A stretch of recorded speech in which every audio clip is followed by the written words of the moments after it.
Welcome to Influential Entrepreneurs, bringing you interviews with elite business leaders and experts, sharing tips and strategies for elevating your business to the next level. Here's your host, Mike Saunders.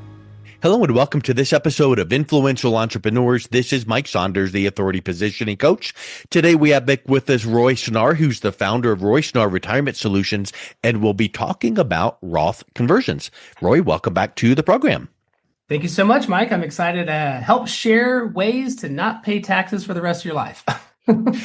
Yeah, that's the underlying subtitle about Roth conversions, because people are like, I've heard about Roth, but oh yeah, I want to hear about not paying taxes the rest of my life. That's a good thing. So first, let's start off with what exactly is a Roth conversion? I think a lot of people know what a Roth IRA is, but what's a Roth conversion? Yeah, it's a great point. Most people are familiar with IRA, Roth, but the conversion is a little bit different. There's different terminology too. There's backdoor Roth. There's all these different catchy phrases. But in simplicity, if you have an IRA and you wish to get that money to be tax-free, you convert it into a Roth because the IRA money has never been taxed. You've received a tax deduction based on a certain percentage on your contributions, but then in the future, you have to pay ordinary income tax. Whereas a Roth, you pay the tax today, you put the money in, it's invested, and then whatever it grows into, plus what you put in, is never taxed. So some people said, hey, I missed the boat on the Roth IRA, but I have a big IRA or 401k, or maybe they make too much money and they're not eligible to contribute to a Roth. So they have to contribute to an IRA and then convert it over. In the conversion process, you just take a small portion of the IRA or the whole amount. You pay the taxes on whenever you decide to convert today. And then moving forward, that principal balance plus whatever it grows to is forever income tax free. Because we know that the biggest gold star by a Roth IRA is every dime that grows in there is tax-free. So that's wonderful. And if you could turn back time and I don't even know, I guess that's what you're talking to clients about, like, hey, if you had the choice and you want to do a regular IRA or 401k or a Roth, what would be the best choice? Well, obviously the Roth, because it grows tax-free. But once someone has a big old 401k or an IRA and they do what you just described, now the benefit is all that money grows tax-free. To me, from an uneducated person hearing you say that, it makes me think of this question. That's wonderful. But how long before retirement, what's that break-even point? Meaning this, if I'm 60 and I'm going to retire in X number of years and I do this conversion, well, I'm taking the taxes on the chin now. Do I have enough time to have money grow in the Roth to kind of compensate for what I just paid out? That's a great question. And there's also a rule to this as well by the IRS. It's called the 5-year rule. So for example, if you have zero Roth right now, you do not own any Roth and you decide to convert some of your IRA money or all of it, you cannot touch any of that interest for 5 years. They make you wait. So a Roth conversion may not be ideal for someone who is going into retirement and they actively need to be spending that money down because they can't afford to wait the 5 years. So you got to be cautious of that rule. The other thing you want to look at is how old you are when you convert it. And again, it's a best guess. How long are you going to live? Because if you converted a whole bunch of money and then you passed away, well, I guess your heirs are appreciative of it, but you kind of missed the boat on that. So the break-even point really depends on your rate of return that you're receiving. Let's say you're at a 25% tax bracket, you get 5% growth. It'd probably take you around 11 years to break even on that. But maybe you get 10% and it's half the time. The way that we want to look at this on the ideal strategy is it's better to convert while taxes are historically low, i.e. now with this current tax bill, than it is in the future. And you want to do it systematically. You don't necessarily want to be hyper aggressive and convert everything unless you have a boatload of cash laying around to pay the tax bill. Most people want to do it over the course of time. There's 2 reasons, Mike, that you do this. Number one is a selfish reason. You want to do it for yourself so you and your spouse can receive lifetime income that's tax-free or lifetime investments that they never pay taxes on. But secondly, on the selfless side of things, it's for legacy purposes. Because with the Secure Act 2.0, if you pass away and then your wife passes away, your children or your closest kin or your heirs receive the money. But then they must spend it down in 10 years. If it's taxable, that's going to add towards their overall income tax hit. Yeah, So a lot of people will convert to Roth, not for their own purposes, but rather for a legacy purpose as well. that's a good point. So you want to have a balance there of, okay, how much do you have in total taxable money that is going to force you to have required minimum distributions? And how much do you have in Roth currently? We want to find a balance there because the biggest thing that people don't understand is that it's not just the taxes that you'll pay on the distributions in the future, it's the ramifications of those taxes. And what I mean by that is there are required minimum distributions on IRAs, not on Roths. So some people say, Yeah. I'll just take my RMD out. But you know what also counts for taxes on RMDs is your IRMA penalty with Medicare. So if you have a substantial portfolio, you may pay $500, $600, $700 a month for you and your spouse on simply the Medicare Part B premium, not including your Part D premium. There's also ways that you can phase yourself out of potential deductions based on income because you're forced to take that money out of an IRA. So there's a lot of other ramifications that are highly costly that people don't necessarily look at, which gives the Roth IRA conversion strategy much more value in the long term. The other thing about that is you want to have a balance of where this money is going to be. Where are you going to pay the taxes from? You have to pay it from an account. Do you pay it from your investment or do you pay it from a savings account? So these are some of the things that we really work through and walk through with people, show them the pros and cons of each solution. And there's 6 very ideal companies throughout the country that offer the most competitive Roth conversion strategy.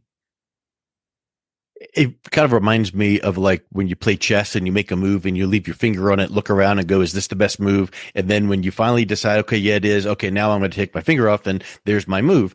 So like when you hear things like this, like, oh, Roth conversions, click, click, Google, let me do this. Wait a minute. There might be a lot of dominoes that could fall if you made the wrong choice.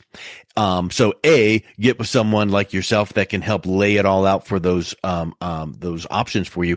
But then you had mentioned something that I want to go a little bit deeper on, which is, doing it over time. So no matter how much money you've got into that 401k or IRA that you're going to convert out into the Roth, if you did it all at once, you might jump several tax brackets and, incur a big tax this tax year versus having someone go, okay, hold up.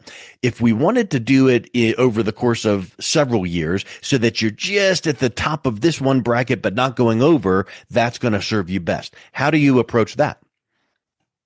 What we do is we use math as our friend and hypothetical examples, and we also use guaranteed examples as well. Because to your point, it really depends on how long we live and what are our goals. Yeah. I mean, if a client has a goal to just blow through all the money, not give their heirs anything, that's going to kind of skew the opinion on how much we should convert and how aggressively.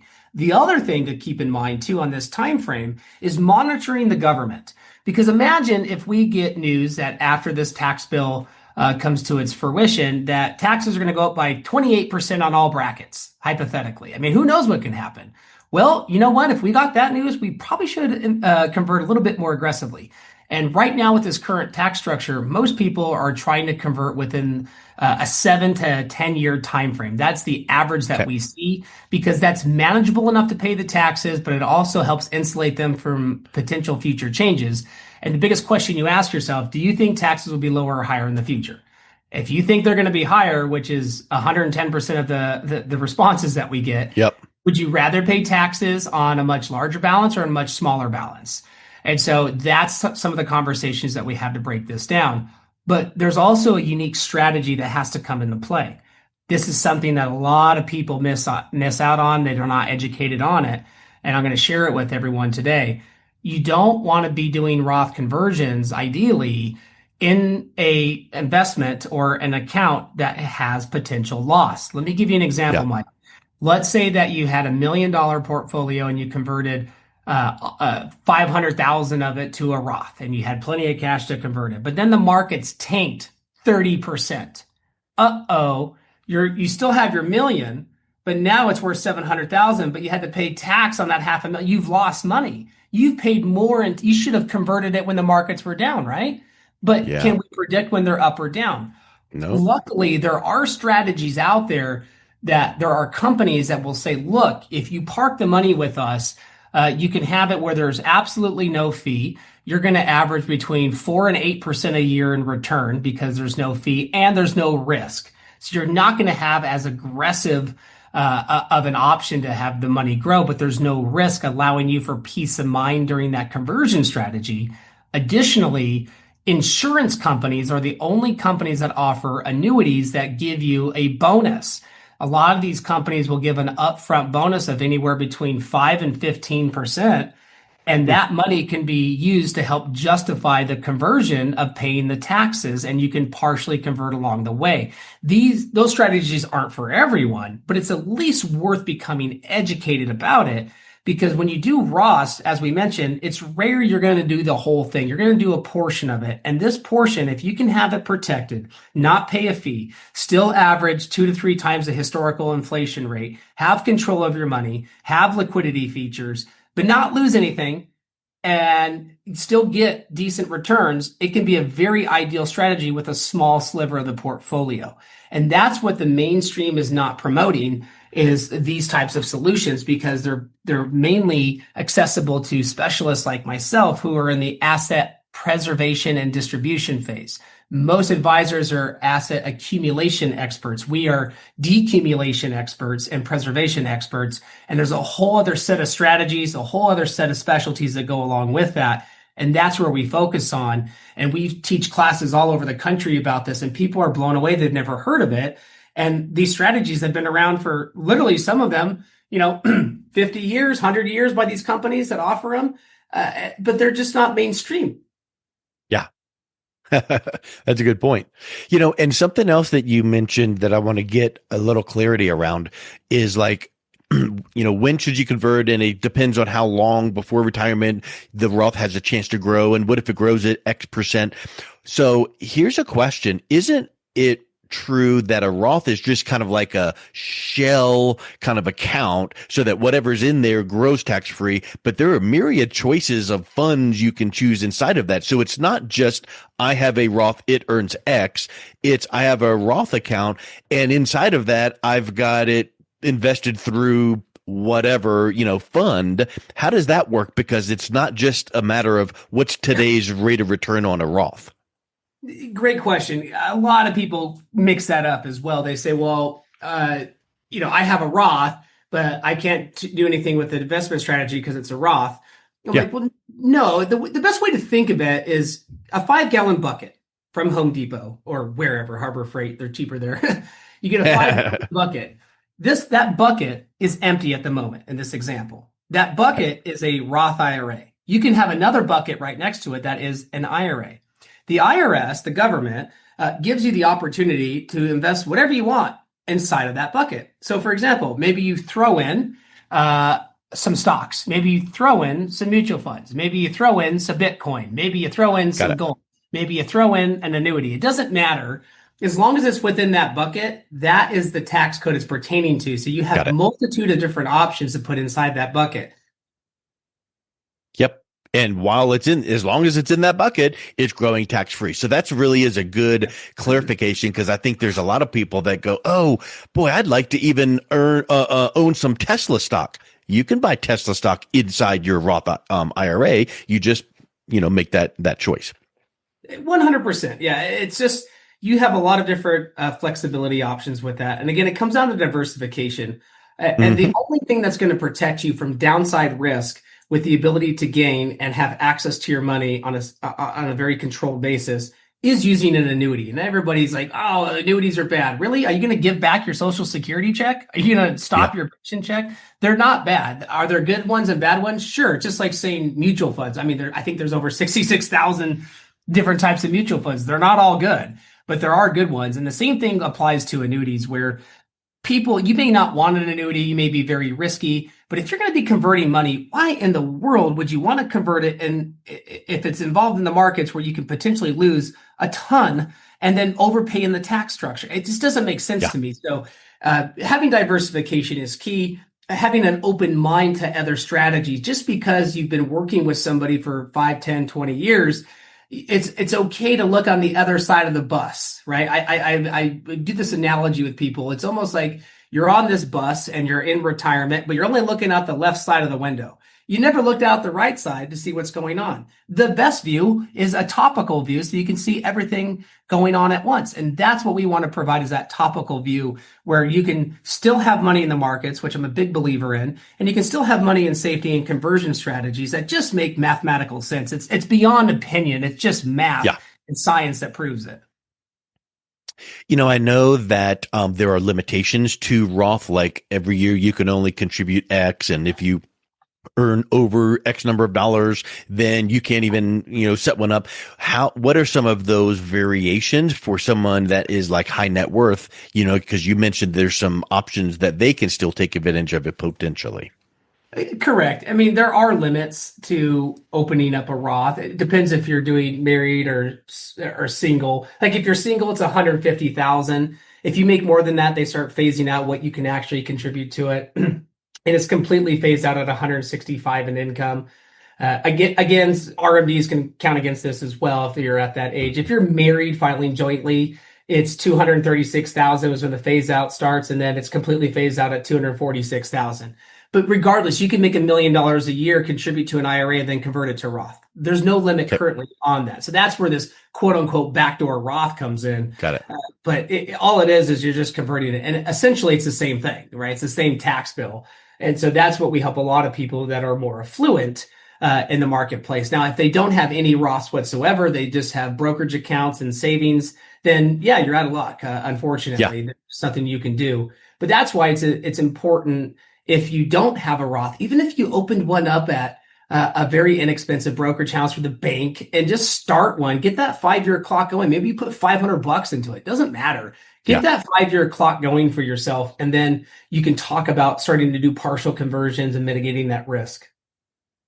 I know you talked in a previous conversation about just the help you give people, just free advice because they don't get it anywhere else. And I know that a lot of times advisors don't really give input on 401k allocations because it's like it's kind of out of my hands. But here's a question for you.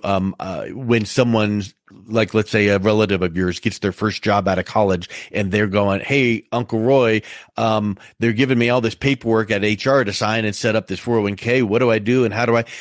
Would you advise someone these days to set up a 401k, or just go, "Nope, don't even do it. Just set up a Roth and let it grow, for the next 30, 40 years"?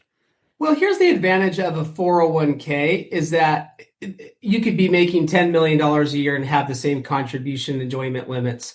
And the limits are significantly higher than what you can. Because if you're over 50, the most you could even put into a Roth is 8,000, right? Okay. So you have limitations even if you do qualify on there. But with the 401k, it is literally significantly higher. They have catch-up periods. If you're over 50, it's 31,000. Under normal circumstances, it's 23,500. Now, given not everyone has the disposable means to do so, but the number one thing I tell people is I say, look, I don't give specific tax advice. I'm not a CPA. I don't give specific advice on ERISA regulated plans or which shares or stocks to buy within your 401k. But let me ask you a conceptual question. Would you rather pay taxes in the future that we don't know how much it's going to be on this entire 401k balance with the money that you put in plus all of its great growth that hopefully will happen? Or would you rather pay the taxes today, get it over with, and then everything grows tax-free in the future? Because most employers today offer a Roth 401k. And that is the sweet spot. That's the goal. That's what I have done with my own personal company. I switched my 401k plan over to a Roth 401k because I would much rather pay the taxes today, get that over with, and then go ahead and have a tax-free bucket in the future. Now, you have to balance that out with your CPA. Sometimes you need to do the regular 401k, but ask the employer, do you offer a Roth 401k? And oftentimes, they'll allow you to do a little bit of both. You can contribute to a traditional IRA, a traditional 401k, and a Roth 401k. Sometimes they they let you do both. That's a good point. Yeah, and there are options that are available to us today versus 20 years ago in the workforce where it's like you just have one choice. Do you want a 401k or not? Now, employers might offer that, and that could open up some great doors. So really, really great conversations around the benefits of Roth. Should you convert? When you should you convert? What does it do for you now, later, and your legacy for taxes? So that's really, really great clarity you brought around this, Roy. If someone is wanting some options or what would it look like for them? I know that you provide great educational content. What's the best way that they can learn a little bit more and also reach out and connect with you? The best way to reach out to me is just by Googling my name, Roy Snarr. You'll see my company, Roy Snarr Retirement Solutions, which is roysnarr.com. And on that site, we have tons of resources. We have a YouTube channel. We have a free information form. If you just want to talk with us to try to get a strategy put into place or just at least see an example. I mean, I love just showing people examples. There's no obligation or commitment. We're very fortunate and blessed that we help so many people that we're not relying upon or chasing people down. I own the company. It's family operated. There's no quotas or deadlines here. We're not a sales team. We're an educational team. And we help so many people with education when the timing's right. And if it makes sense, great. We'd love to be the person that helps you. If it doesn't make sense, that's okay too. There's plenty of other folks that we get to help. Awesome. Well, Roy, thank you so much for coming back on. It's been a real pleasure chatting with you again. Thank you so much, Mike. You've been listening to Influential Entrepreneurs with Mike Saunders. To learn more about the resources mentioned on today's show or listen to past episodes, visit www.influentialentrepreneursradio.com.